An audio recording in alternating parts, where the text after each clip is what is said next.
Here it is in 2022 where I planted this trumpet vine. And here it is a couple years later. You can see it blooming.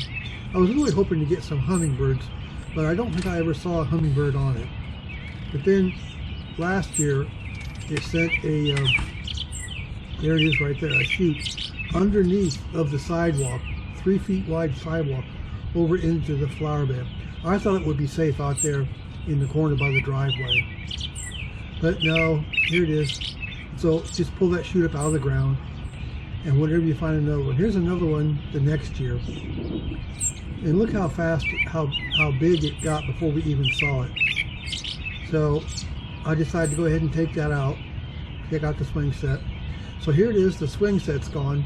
And I'm not taking any of these other plants because I don't want to accidentally get a piece of root and plant it somewhere else. Here it is after we cut down all those vines. And I think just by mowing it every week, we'll be able to keep it under control. So here it is in June 2026, full 4 years later. And even though we've been mowing this area right here now for a couple years, it still comes up. In a way, we're keeping it under control just by mowing it down every week.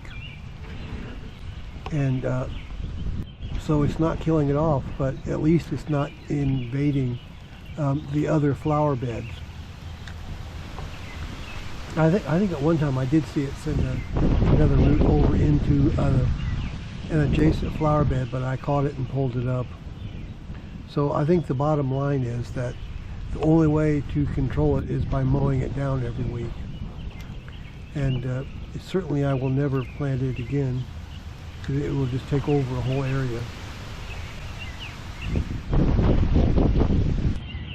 And if you like this video, please like and subscribe to my channel.